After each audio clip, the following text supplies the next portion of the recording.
Assalamualaikum warahmatullahi wabarakatuh.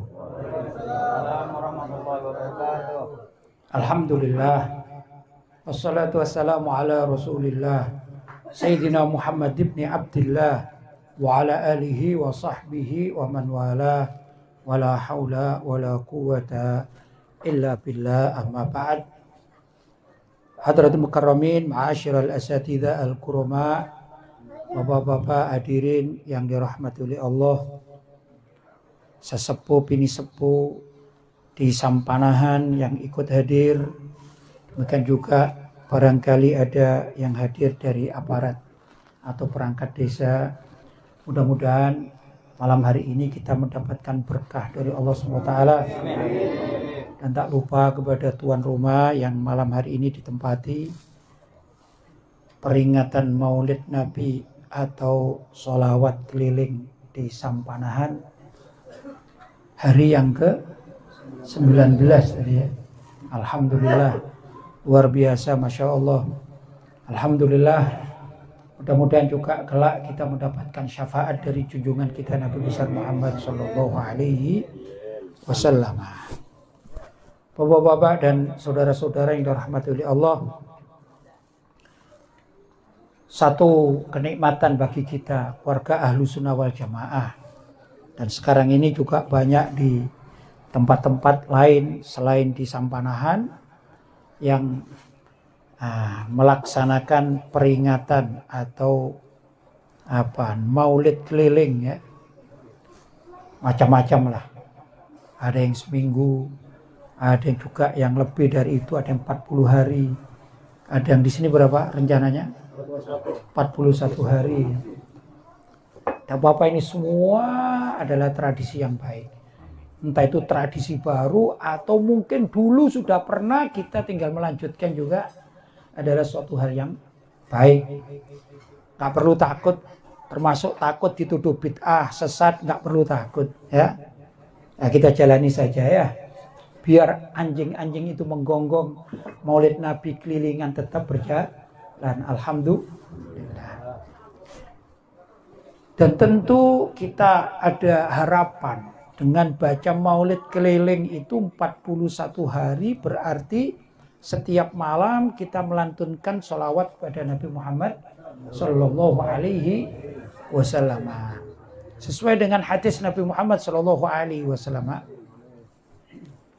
Inna aulan nasi bi yaumal qiyamati aktsaruhum aliyya sholatan. Inna, sesungguhnya, aulan nasi, orang-orang yang paling mulia, bi, yang terdekat denganku, yaumal qiyamah, kelak di hari kiamat, adalah aktsaruhum aliyya sholatan, orang yang paling banyak membaca sholawat atas diriku. Paling tidak di bulan Maulid ini, kalau kita ikut keliling 41 hari dan setiap pertemuan bacaan-bacaan sholawat tetap dilantunkan, berarti apa? Menambah banyaknya sholawat yang kita haturkan kepada junjungan kita Nabi besar Muhammad Sallallahu Alaihi Wasallam. Mudah-mudahan kita kelak di padang mahsyar termasuk orang yang dekat dengan beliau Nabi Muhammad Sallallahu Alaihi Wasallam. Itu adalah harapan kita. Kita kan gak pernah merasa aku hadir untuk pamer, aku hadir untuk bersombong-sombong diri gitu ya. Sebenarnya kalau hadir begini ini kan capek sebenarnya ya, dalam badi capek itu. Tapi capek kita ini luar biasa mendapatkan pahala dari Allah Subhanahu wa ta'ala. Dikatakan al-ujra ala hasabil masyaqqah. Pahala itu diberikan oleh Allah sesuai dengan ukuran seberapa berat kerja kita. Sama. Di dunia itu juga begitu. Ya, kerja ada dua ini. Kerja itu ada kerja otak, ada kerja fisik. Kadang seseorang kerjanya cuma duduk di kantor, tapi bayarannya besar itu. Karena yang kerja otaknya. Begitu juga ada orang yang kerja fisiknya. Misalnya menggali batu misalnya, ya, kemudian dijual, itu berat, tapi hasilnya juga cukup lumayan, gitu ya. Nah, kalau misalnya hari ini dapat satu keranjang, ya harganya sebut saja lah 5.000 misalnya, besok dapat satu truk harganya bisa 100.000. Terlalu mana yang terbanyak kita bekerja itu ujroh atau bayarannya juga yang terbanyak. Maklum ini ya, demikian juga di akhirat nanti. Semakin kita capek, ya lelah, insya Allah lelah kita menjadi lillah, ya, karena Allah Subhanahu wa Ta'ala. Kita lelah, capek lelah, tapi lelah kita dicatat oleh Allah sebagai amalan yang lillahi ta'ala, maka pahalanya juga akan dilipat gandakan oleh Allah Subhanahu wa Ta'ala. Itu tentu tujuan utama kita melaksanakan maulid keliling semacam demikian ini. Yang kedua, kita berharap mudah-mudahan kita semua, kalau enggak kita semua, mudah-mudahan di antara jamaah ini ada yang bila mana orang ini ada akan membawa berkah bagi desa kita Sampanahan. Ada apa? Yaitu ada dari sekian banyak kelilingan itu yang ditakdirkan mimpi baginda Nabi Muhammad Sallallahu Alaihi Wasallam. Kalau ada di antara kita yang sampai diberi keberkahan mimpi Nabi, tidak perlu diceritakan. Tapi mimpi Nabi itu kalau ada di sekeliling kita, berarti masih ada orang yang dicintai oleh Allah Subhanahu wa Ta'ala. Dan orang yang mendapatkan berkah karena banyak sholawat, lantas sampai mimpi Nabi, berarti orang ini istimewa. Kalau orang ini istimewa kemudian ikut berdoa, maka warga kampung pun akan mendapatkan berkah dari doa orang yang ditakdirkan dapat mimpi bertemu Nabi Muhammad Shallallahu Alaihi Wasallam. Mudah-mudahan kita yang mimpi Nabi Muhammad. Allahumma. Mudah-mudahan kita semua mimpi Nabi Muhammad. Allahumma. Mudah-mudahan kita dan keluarga kita yang ditemui oleh Nabi Muhammad dalam mimpi-mimpi kita. Allahumma. Jangan dikira mimpi Rasulullah itu enggak ada maknanya. Enggak. Nabi sendiri mengatakan, man ro'ani fil manam faqad ro'ani haqqon. Fa inna syaiton la yatamatsalu bi. Yang artinya barang siapa yang mimpi aku dalam tidurnya, sungguh dia mimpi aku dengan sebenar-benarnya. Karena setan tidak mampu menyerupai diriku, kata Nabi Muhammad Shallallahu Alaihi Wasallam. Jadi mimpi Nabi itu bukan sekedar kayak bunga tidur. Enggak, mimpi Nabi ada artinya. Karena itu kita bermohon mudah-mudahan di antara kita dengan 41 kelilingan itu ditakdirkan ada yang mimpi berjumpa Nabi Muhammad Sallallahu Alaihi Wasallam. Dalam hadis yang lain disebutkan, man ro'ani fil manam fasayaroni fil yaqadah. Barang siapa yang mimpi aku dalam tidurnya, maka suatu saat dia akan bertemu atau melihat aku tatkala orang tersebut dalam keadaan terjaga, tidak tidur. Tidak tidur. Bukan kita melihat jasadnya Nabi, enggak. Tapi ruhaniyah Nabi. Ruhaniyah Nabi, roh Nabi. Ya, itu orang-orang tertentu diberi apa? Diberi kemampuan oleh Allah untuk didatangi rohnya Nabi dan orang tersebut bisa melihatnya. Tidak semua orang, tapi ini adalah orang-orang khusus. Yaitu orang-orang yang ahli ibadah, orang-orang yang sholatnya ini benar-benar sempurna. Ibadahnya juga yang lain sempurna, zakatnya juga sempurna, waktu puasa juga sempurna. Kemudian orang tersebut senang mendekatkan diri kepada Allah dan banyak membaca sholawat kepada junjungan kita Nabi Muhammad Sallallahu Alaihi Wasallam. Terus bagaimana kalau ada orang? Nah, ini ada orang bertanya kadang-kadang. Ya, kalau ada orang bukan mimpi. Kalau mimpi sudah tadi selesai ya. Mudah-mudahan kita yang memimpi Rasulullah. Tapi bagaimana kalau suatu saat Menurut sebagian ulama dikatakan orang yang pernah mimpi Rasulullah suatu saat sebelum orang ini meninggal, ada kemungkinan besar itu akan melihat langsung rohnya Nabi Muhammad SAW, ya, namanya yaqodotan, tatkala si orang itu sedang terjaga.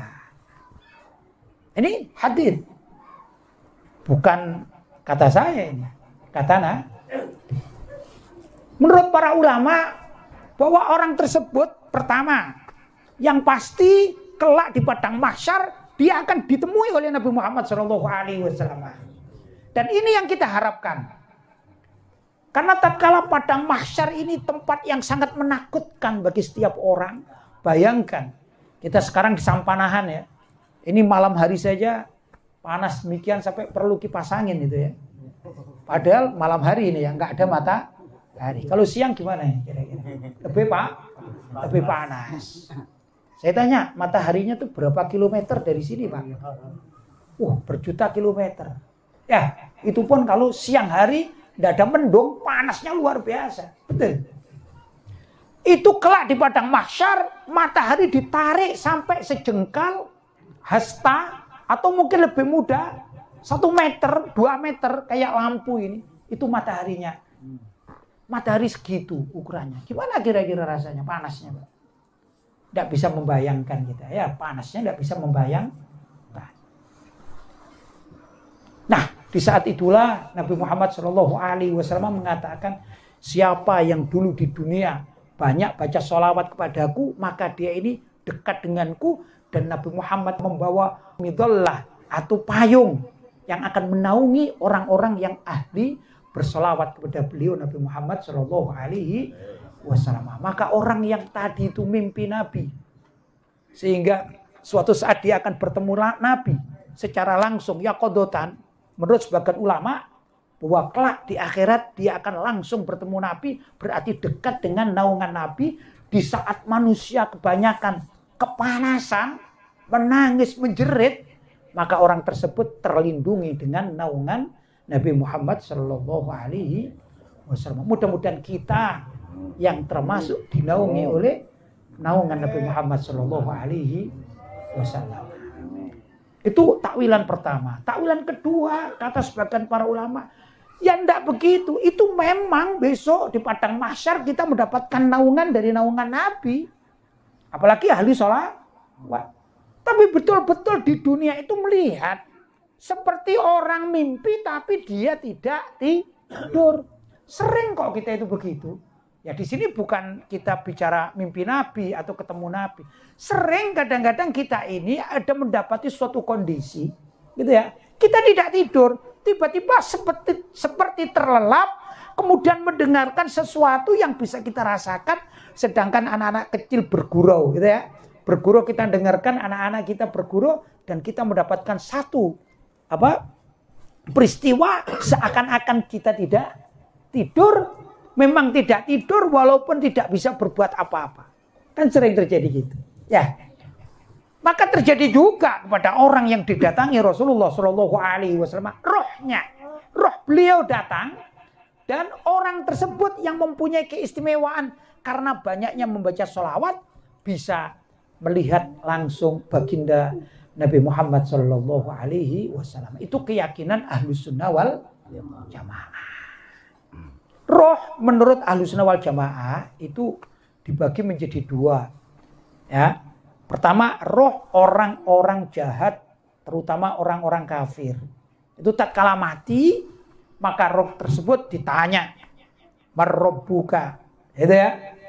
Tidak bisa jawab orang kafir ya. Yang kedua, orang jahat, tidak pernah sholat, tidak pernah zakat, tidak pernah haji, tidak pernah puasa, melanggar syariat, ya, gak tobat-tobat. Ditanya, "Marrabbuka?" Ia menjawab, tapi repot. Allahu Rabbi misalnya. Sulit. Tapi bisa menjawab, karena dia muslim. Sulit jawab. Dijewer oleh malaikat. Cuman malaikat kalau jewer, gak sembarangan ini ya. Marrabbuka. Terus, "Waman nabiyuka?" Siapa nabimu? Ya karena jahat ya. Kalau kafir tidak bisa jawab. Kalau orang jahat Maksudnya jadi sini tidak melaksanakan syariat Islam, diajak sholat tidak mau, sukanya adu ayam misalnya, ya dah. Diajak zakat tidak mau, sukanya beli narkoba misalnya. Ya, wah ini ditanya, waman nabiyuka, siapa nabimu? Juga menjawabnya sulit.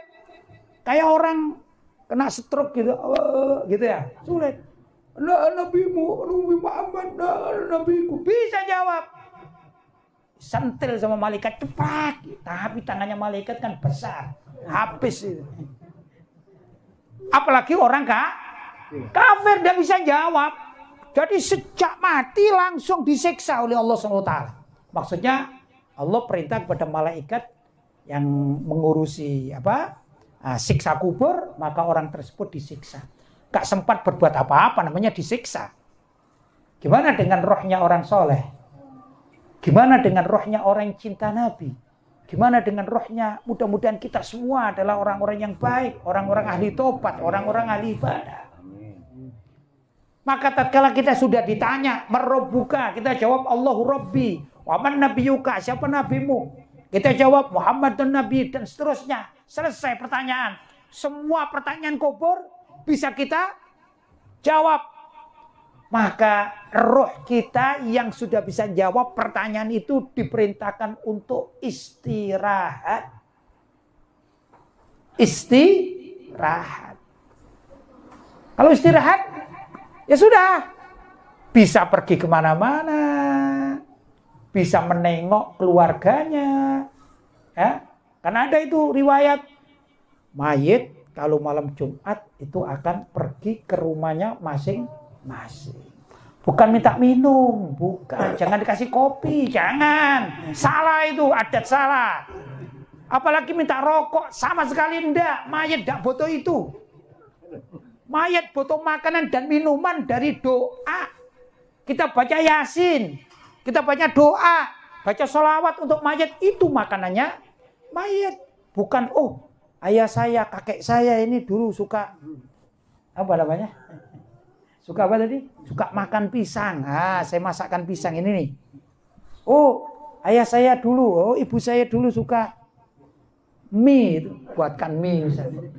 Kasih saya aja Pak, kasih yang hidup saya, yang saja ya, jangan kasih yang mati. Orang mati tidak butuh itu semuanya. Orang mati butuh, kalau mereka menengok keluarganya, hanya butuh untuk dibacakan Al-Fatihah dan doa. Selepas itu, orang-orang mati yang dari kalangan orang baik-baik itu berkumpul, berziarah kepada orang-orang yang baik sesama orang-orang baik. Orang soleh bertemu orang soleh. Karena itu dikatakan al-arwahu junudun mujannadah. Roh itu satu dengan yang lainnya saling terkait. Yang baik akan kumpul yang baik, begitu.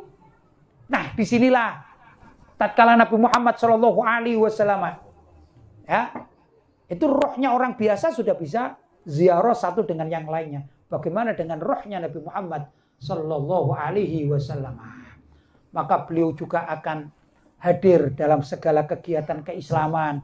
Kita ini maulid Nabi, beliau rohnya bisa hadir. Ya, kenapa? Karena kita membacakan sholawat kepada beliau Nabi Muhammad Sallallahu Alaihi Wasallam. Dalam satu hadis diriwayatkan bahwasanya bila mana ada seorang muslim mengucapkan assalamu alayka ya Rasulullah, maka Allah akan mengembalikan roh Nabi Muhammad kepada jasadnya guna untuk menjawab salamnya orang tadi. Ya, mungkin kalau ditakwili kita mengatakan assalamu alayka ya sayyidi ya Rasulullah, beliau menjawab wa alaikassalam warahmatullahi wabarakatuh. Begitu. Ya. Karena itu Ahlussunnah wal Jamaah meyakini bila mana ada maulid Nabi, ada maulid Nabi dilaksanakan dengan baik, tidak ada maksiat di situ, tidak ada pelanggaran-pelanggaran. Ya. Kadang-kadang ada, mohon maaf, kemarin saya dapat video ada tulisnya peringatan maulid Nabi. Ada 3 orang gadis joget-joget di atas mimbar. Ini namanya pelanggaran syariat. Pasti Nabi tidak mau hadir di situ. Pastinya rohnya Nabi. Pasti. Karena di situ ada pelanggaran syariat. Ya. Tapi kalau kita semacam demikian ini, mudah-mudahan Nabi Muhammad hadir di tengah-tengah kita. Maksudnya roh Nabi Muhammad Shallallahu Alaihi Wasallam. Cuman mohon maaf bapak-bapak ya, kalau bisa ini pendapat para ulama salaf, para wali-wali kekasih Allah, kalau bisa di saat ada peringatan Maulid Nabi, biar Nabi itu hadir. Pesan saya ini mengikuti ulama-ulama salaf Ahlussunnah wal Jamaah, kalau bisa jangan ada yang merokok, Nabi Muhammad nanti tidak hadir, sayang gitu ya. Ya, mohon maaf. Boleh dibaca. Kalau bapak-bapak ingin klik saya ya, klik di mana banyak itu di Google itu ya. Hadir itu perkataan Imam Fulan, Imam Fulan, Imam Fulan. Sayang kita ini mengundang Nabi Muhammad kalau beliau tidak hadir. Sayang enggak? Sayang enggak? Kalau kita kepingin dapatkan syafaat Nabi Muhammad Shallallahu Alaihi Wasallam, jangan ada yang ngerokok di saat Maulid Nabi. Nanti setelah selesai ngerokok nanti. Masih banyak waktu, ya, masih banyak waktu. Coba saya tanya, kalau kita sedang sholat Jumat di tengah-tengah makmum itu ada yang merokok, kira-kira pantas apa enggak, Pak? Enggak pantas. Ya. Oh, jamaah masjid pasti akan marah. Seperti itulah Nabi Muhammad barangkali ya. Karena itu kalau bisa harapan saya khusus Maulid Nabi berapa malam ini? 19 untuk ke-41 di saat ada Maulid sampai bubar nanti rokokannya di rumah. Betul? Anggap saja ini berangkat sholat Jumat kita sudah di tengah masjid, kan tidak pantas kan gitu ya. Ini bukan saya marah tapi ini anjuran ya, anjuran. Mudah-mudahan demikian. Insya Allah dengan apa yang kita lakukan, niat menghormati Nabi. Kalau beliau senang datang ke tempat ini atau ke tempat maulid kita ini, kelompok atau jamaah kita ini, kita harapkan ya mudah-mudahan kita termasuk kelak yang dicatat oleh Allah SWT di padang mahsyar mendapatkan naungan dari naungan Nabi Muhammad Sallallahu Alaihi Wasallam. Bapak-bapak dan saudara-saudara hadirin yang dirahmati oleh Allah, barangkali itu sedikit yang dapat saya sampaikan. Pesan saya sekali lagi ya, untuk besok malam dan seterusnya sampai akhir, mohon dengan sangat ya. Ayo kita hormati. Majelis kita hormati. Ya, salah satunya kalau bisa jangan merokok di tengah majelis. Nanti waktunya masih banyak. Pulangnya jam berapa biasanya? Jam 10? Saya persilahkan nanti jam 10 sampai subuh melekan rokokan tepat. Jangan di majelis Nabi Muhammad Shallallahu Alaihi Wasallam. Sepakat? Sepakat bapak-bapak? Yang di luar sepakat? Sudah dimatikan rokoknya? Bapak-bapak sudah dimatikan rokoknya? Alhamdulillah, terima kasih. Ya, saya sangat senang sekali hadir di Sampanahan ini, apalagi setiap saat ada perubahan yang tambah bagus. Mungkin saya kesini sekitar 5 tahun yang lampau mungkin ya. Belum ada kelilingan gini ya. Kelilingan gini belum ada. Ini kan 3 tahun yang lampau ya. Alhamdulillah saya datang ke sini sudah ada kelilingan maulid gini. Dan insya Allah suatu saat datang ke sini lagi, semuanya ini kalau kelilingan mohon juga ditambah bajunya pakai baju putih, itu sunnah Nabi, dan tidak ada rokok di majelis kita. Sepakat? Sepakat? Mari pimpinannya ini ya, pimpinannya mengatur gimana bisa seragam putih-putih, ya. Biar ada perkembangan. Betul? Saya kan kawannya Guru Nanang, saya ini telepon, guru gimana guru, kan gitu ya, bocoran dong, kan gitu ya, sudah pakai putih-putih ndak? Oh ya alhamdulillah putih-putih, berarti ada kemajuan, ya. Insya Allah kalau demikian akan terus berlanjut. Wah, gitu. Guru gimana guru, masih ada bawa rokok ndak? Gitu. Besok beli siwak yang banyak, ya, gantinya rokok sih. Wah, ya, mudah-mudahan demikian. Kalau sudah benar-benar ini tertata dengan bagus. Wah, ini betul-betul Sampanahan. Sampanahan adalah pecinta Nabi Muhammad Shallallahu Alaihi Wasallam sejati. Allahumma amin. Itu saja Kalau ada kata-kata yang kurang tepat, sindiran saya sebenarnya nggak suka menyindir, Pak. Mohon maaf, saya paling nggak suka menyindir. Sukanya langsung ngantem, Pak. Ini. Nggak apa-apa ya. Kalau nyindir terlalu halus, Pak ya. Langsung aja gitu. Tapi insya Allah ini bukan dari kebencian hati, bukan. Ini rasa sayang, rasa cinta saya kepada majelis yang sangat mulia ini. Itu saja. Sekali lagi mohon maaf yang sebesar-besarnya. Hadza wal afu minkum. Wassalamualaikum warahmatullahi wabarakatuh.